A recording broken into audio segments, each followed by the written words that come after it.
ಯಾರದ್ದೋ ತಪ್ಪಿಗೆ ಇನ್ಯಾರೋ ಕಂಬಿ ಹಿಂದೆ. ಪ್ರಕರಣವನ್ನ ಹಾದಿ ತಪ್ಪಿಸಿದಾದ್ರೂ ಯಾಕೆ? ಪ್ರಕರಣದ ಹಿನ್ನೆಲೆ ಏನು? ನ್ಯಾಯಾಲಯ ಸುರೇಶ್ಗೆ ಕಾರಾಗೃಹ ಶಿಕ್ಷೆಯನ್ನು ವಿಧಿಸಿತ್ತು. ಕೊಲೆ ಅಂತ ಹೇಳೋಕೆ ಏನೆಲ್ಲ ಸಾಕ್ಷಿಗಳು ಬೇಕಾಗತ್ತೆ? ಇಲ್ಲಿ ಪೊಲೀಸರೇ ಅಪರಾಧಿಗಳಾಗಿ ಬಿಟ್ರು. ನಮಸ್ಕಾರ, ಈ ದಿನ.comಗೆ ಸ್ವಾಗತ. ನಾನು GM ಪವಿತ್ರ. ಕೆಲವೊಮ್ಮೆ ಯಾರ್ದೋ ಎಡವಟ್ಟಿಗೆ ಇನ್ಯಾರಿಗೋ ಶಿಕ್ಷೆ ಆಗತ್ತೆ, ಯಾರದ್ದೋ ತಪ್ಪಿಗೆ ಇನ್ಯಾರೋ ಕಂಬಿ ಹಿಂದೆ ನಿಲ್ಲುವಂತಾಗತ್ತೆ.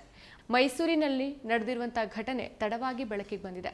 ಪತ್ನಿಯನ್ನ ಕೊಲೆ ಮಾಡಿದಾನೆ ಅಂತ ಆರೋಪ ಮಾಡಿ ಪತಿಯನ್ನ ಪೊಲೀಸರು ಜೈಲಿಗೆ ಕಳಿಸಿ ಆತ 2 ವರ್ಷದ ಜೈಲು ಶಿಕ್ಷೆಯನ್ನು ಅನುಭವಿಸಿ ಹೊರಗೆ ಬಂದಿದ್ದಾನೆ. ಆದರೆ ಈಗ ಪತ್ನಿ ಏಕಾಏಕಿ ಪ್ರಿಯಕರನ ಜೊತೆಗೆ ಪ್ರತ್ಯಕ್ಷಳಾಗಿ ಅಚ್ಚರಿಯನ್ನ ಮೂಡಿಸಿದಾಳೆ. ಇಲ್ಲಿ ಅನುಮಾನ ಮತ್ತು ಪ್ರಶ್ನೆಗಳು ಬರೋದು ಪೊಲೀಸರ ಕಾರ್ಯವೈಖರಿ ಮೇಲೆ. ಸೊ ಇವತ್ತಿನ ಈ ವಿಡಿಯೋದಲ್ಲಿ ಈ ಕೇಸ್ನ ಸಂಪೂರ್ಣ ಮಾಹಿತಿಯನ್ನು ಕಲೆ ಹಾಕ್ತಾ ಹೋಗೋಣ. ಪ್ರಕರಣವನ್ನ ಹಾದಿ ತಪ್ಪಿಸಿದಾದ್ರೂ ಯಾಕೆ? ಕೊಲೆಗಾರನ ಪಟ್ಟ ಕಟ್ಟೋದು ಅಷ್ಟೊಂದು ಈಸಿಯಾಗಿ ಹೋಯ್ತಾ? ಪ್ರಕರಣದ ಹಿನ್ನೆಲೆ ಏನು? ಕೊಲೆ ಅಂತ ಹೇಳೋಕೆ ಏನೆಲ್ಲ ಸಾಕ್ಷಿಗಳು ಬೇಕಾಗತ್ತೆ? ಈ ಪ್ರಕರಣದಲ್ಲಿ ಪೊಲೀಸರೇ ಅಪರಾಧಿಗಳಾಗಿ ಬಿಟ್ರಾ? ಬಡವರಿಗೆ ನ್ಯಾಯ ದುಬಾರಿ ಆಯ್ತಾ ಅನ್ನೋ ಈ ಎಲ್ಲಾ ಪ್ರಶ್ನೆಗಳಿಗೆ ಉತ್ತರ ಹುಡುಕೋ ಪ್ರಯತ್ನ ಮಾಡೋಣ. ಪ್ರಕರಣದ ಹಿನ್ನೆಲೆ ಏನು? ಕೊಡಗು ಜಿಲ್ಲೆಯ ಕುಶಾಲನಗರ ತಾಲೂಕಿನ ಬಸವನಹಳ್ಳಿ ಗ್ರಾಮದ ನಿವಾಸಿ ಸುರೇಶ್ ಅವರ ಪತ್ನಿ ಮಲ್ಲಿಗೆ ನಾಪತ್ತೆಯಾಗಿದ್ರು. ಈ ಸಂಬಂಧ ಸುರೇಶ್ ಕುಶಾಲನಗರ ಪೊಲೀಸ್ ಠಾಣೆಗೆ 2020 ನವೆಂಬರ್ನಲ್ಲಿ ದೂರನ್ನ ಕೊಡ್ತಾರೆ.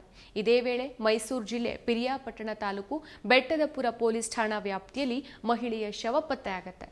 ಪ್ರಕರಣ ದಾಖಲಾಗಿತ್ತು. ಸೊ ಬೆಟ್ಟದಪುರ ಪೊಲೀಸರು ಮಹಿಳೆ ಶವದ ವಾರಸುದಾರರ ಪತ್ತೆಗೆ ಇಳಿದಾಗ ಕುಶಾಲನಗರ ಪೊಲೀಸ್ ಠಾಣೆಯಲ್ಲಿ ಮಹಿಳೆ ನಾಪತ್ತೆಯಾಗಿರೋದು ತಿಳಿದು ಮೃತ ಮಹಿಳೆ ಮಲ್ಲಿಗೆ ಅಂತ ಭಾವಿಸಿ ಆತನ ಪತಿ ಸುರೇಶ್ನನ್ನ ವಶಕ್ಕೆ ಪಡೆದು 2021ಕ್ಕೆ ಪ್ರಕರಣವನ್ನು ದಾಖಲಿಸಿಕೊಂಡು ವರದಕ್ಷಿಣೆ ಕಿರುಕುಳ ನೀಡಿ ಪತ್ನಿ ಹತ್ಯೆ ಮಾಡಿದ್ದಾನೆ ಅಂತ ನ್ಯಾಯಾಲಯಕ್ಕೆ ದೋಷಾರೋಪ ಪಟ್ಟಿಯನ್ನು ಸಹ ಸಲ್ಲಿಸ್ತಾರೆ.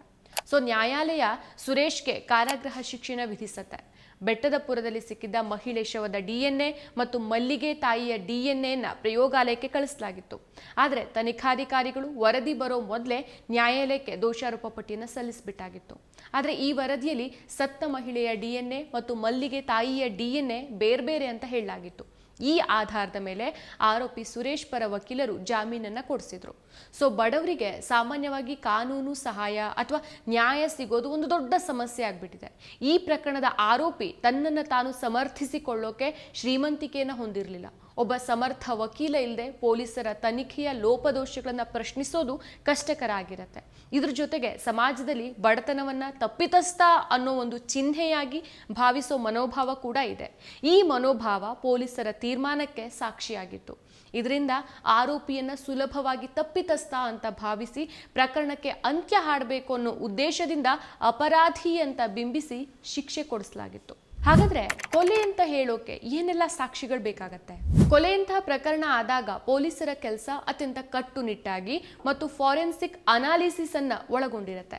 ಸಾಕ್ಷ್ಯ ಸಂಗ್ರಹಣೆ, ಆರೋಪಿಯನ್ನ ಗುರುತಿಸೋದು ಮತ್ತು ನ್ಯಾಯಾಲಯಕ್ಕೆ ಹಾಜರುಪಡಿಸೋದಾಗಿರುತ್ತೆ. ಪತ್ನಿಯ ಕೊಲೆ ಪ್ರಕರಣದಲ್ಲಿ ಆರೋಪಿ ಪತಿಯನ್ನ ಜೈಲಿಗೆ ಕಳಿಸೋಕೆ ಪೊಲೀಸರು ಯಾವ ಸಾಕ್ಷಿಯನ್ನ ಆಧರಿಸಿದ್ರು? ಕೊಲೆಯ ಬಗ್ಗೆ ಮಾಹಿತಿ ಬಂದ ತಕ್ಷಣ ಸಾಕ್ಷಿಗಳಿಂದ ಅಥವಾ ಸಂಬಂಧಿಕರಿಂದ ಅಥವಾ ಇನ್ಯಾವುದೋ ಮೂಲಗಳಿಂದ ಪೊಲೀಸರು ಮೊದಲ ಮಾಹಿತಿ ವರದಿ ಅಥವಾ FIR ಅನ್ನು ದಾಖಲಿಸಬೇಕಾಗತ್ತೆ. ದೂರುದಾರರ ಹೇಳಿಕೆ, ಘಟನೆಯ ಸ್ಥಳ, ಸಮಯ ಮತ್ತು ಇತರ ವಿವರಗಳನ್ನು ಸಹ ದಾಖಲಿಸಲಾಗುತ್ತೆ. ಪೊಲೀಸರು ತಕ್ಷಣ ಆ ಘಟನೆ ನಡೆದಂಥ ಸ್ಥಳಕ್ಕೆ ಭೇಟಿ ಕೊಟ್ಟು ಸ್ಥಳವನ್ನು ಸೀಲ್ ಮಾಡಬೇಕಾಗತ್ತೆ. ನಂತರ ಪಂಚನಾಮೆ ಅಂದರೆ ಘಟನಾ ಸ್ಥಳದ ವಿವರಗಳನ್ನು, ದೇಹದ ಸ್ಥಿತಿ, ಸುತ್ತಮುತ್ತಲಿನ ಪರಿಸ್ಥಿತಿಯನ್ನು ದಾಖಲಿಸೋಕೆ ಸಾಕ್ಷಿಗಳ ಸಮ್ಮುಖದಲ್ಲೇ ಈ ಪಂಚನಾಮೆಯನ್ನು ಮಾಡಲಾಗತ್ತೆ. ನಂತರ ಘಟನಾ ಸ್ಥಳಕ್ಕೆ ಫಾರೆನ್ಸಿಕ್ ತಂಡ ಭೇಟಿ ಕೊಟ್ಟು ಬೆರಳಚ್ಚುಗಳು, ರಕ್ತದ ಕಲೆಗಳು, ಆಯುಧಗಳು ಅಥವಾ ಇತರ ಸಾಕ್ಷಿಗಳನ್ನು ಸಂಗ್ರಹಿಸುತ್ತೆ. ಫೋಟೋಸ್ ಮತ್ತು ವಿಡಿಯೋಸ್ಗಳನ್ನು ತೆಗೆದುಕೊಳ್ತಾರೆ. ಸೊ ಈಗ ಪಾಯಿಂಟ್, ಕೊಲೆ ಆಗಿದೆ ಅಂದಮೇಲೆ ದೇಹ ಸಿಗಲೇಬೇಕಲ್ವಾ? ಶವವನ್ನು ಆಸ್ಪತ್ರೆಗೆ ಕಳುಹಿಸಿ ಮರಣೋತ್ತರ ಪರೀಕ್ಷೆಗೆ ಒಳಪಡಿಸಬೇಕಾಗತ್ತೆ. ಈ ಪೋಸ್ಟ್ ಮಾರ್ಟಮ್ ರಿಪೋರ್ಟ್ನಿಂದ ಸಾವು ಹೇಗಾಯಿತು, ಸಮಯ ಎಷ್ಟು, ಯಾವ ಆಯುಧದಿಂದ ಕೊಲೆ ಆಗಿರ್ಬೋದು ಅನ್ನೋ ಎಲ್ಲ ವಿವರಗಳು ಸಹ ಸಿಗತ್ತೆ. ಈ ಪೋಸ್ಟ್ ಮಾರ್ಟಮ್ ರಿಪೋರ್ಟನ್ನು ಇಟ್ಕೊಂಡೇ ತನಿಖೆಯನ್ನು ಮಾಡ್ತಾರೆ. ಈ ಪೋಸ್ಟ್ ಮಾರ್ಟಮ್ ರಿಪೋರ್ಟು ತನಿಖೆಗೆ ಆಧಾರ ಆಗಿರುತ್ತೆ. ನಂತರ ಸಾಕ್ಷಿ ಸಂಗ್ರಹ ಮಾಡೋಕೆ ಶುರು ಮಾಡ್ತಾರೆ. ಬಟ್ಟೆ, ರಕ್ತದ ಕಲೆಗಳು, DNA ಮಾದರಿಗಳನ್ನು ಸಂಗ್ರಹ ಮಾಡ್ತಾರೆ. ಹತ್ತಿರ ಇರುವಂಥ CCTV ದೃಶ್ಯಾವಳಿಗಳು, ಫೋನ್ ಕಾಲ್ಸ್, ಮೆಸೇಜ್ಗಳನ್ನು ಚೆಕ್ ಮಾಡ್ತಾರೆ.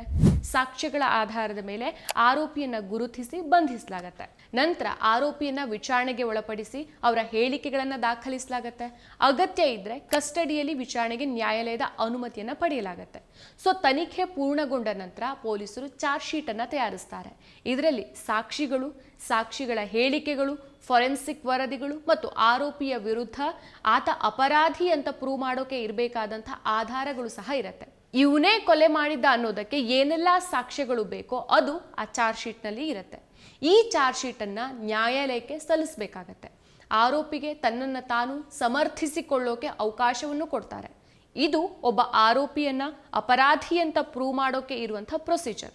ಆದರೆ ಇದ್ಯಾವ ಪ್ರಶ್ನೆಗೂ ಪೊಲೀಸರು ಉತ್ತರ ಕಂಡುಕೊಳ್ಳೋ ಗೋಜಿಗೆ ಹೋಗೇ ಇಲ್ಲ. ಪೊಲೀಸರು ಸಾಮಾಜಿಕ ಒತ್ತಡಕ್ಕೆ ಮಣಿದು ತ್ವರಿತವಾಗಿ ಒಬ್ಬ ಆರೋಪಿಯನ್ನು ಗುರುತಿಸಿ ಪ್ರಕರಣವನ್ನು ಮುಚ್ಚಾಕೋಕೆ ಪ್ರಯತ್ನಿಸಿದ್ರು.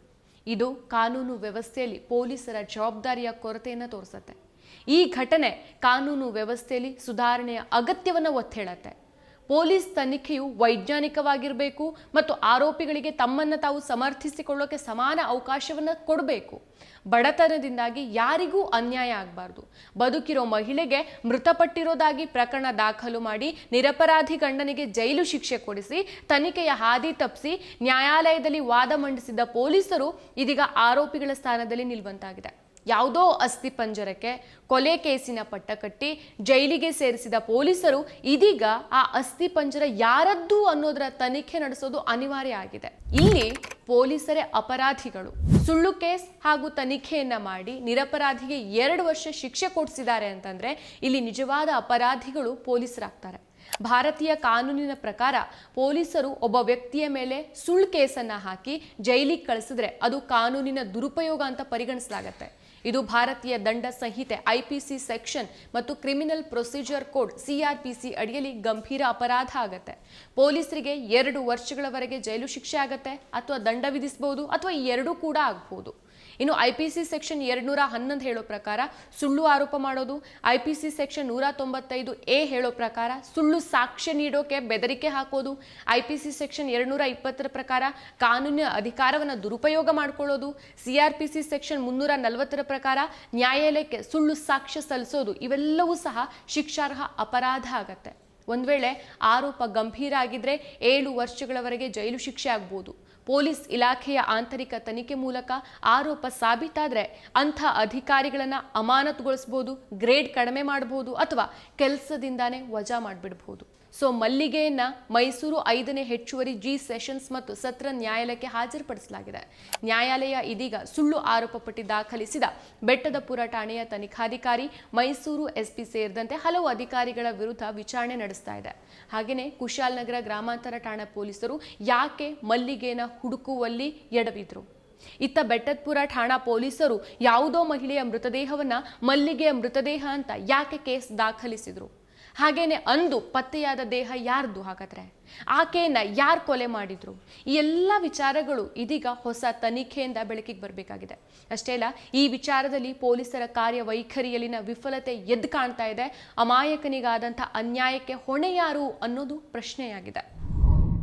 ಮತ್ತಷ್ಟು ವಿಶೇಷ ವಿಡಿಯೋಗಳನ್ನು ನೋಡಲು ಮತ್ತು ಹೊಸ ವಿಡಿಯೋಗಳ ಬಗ್ಗೆ ತಿಳಿಯಲು ಈ ದಿನ .com ಯೂಟ್ಯೂಬ್ ಚಾನೆಲ್ ಸಬ್ಸ್ಕ್ರೈಬ್ ಮಾಡಿ ಮತ್ತು ಬೆಲ್ ಐಕಾನ್ ಕ್ಲಿಕ್ ಮಾಡಿ.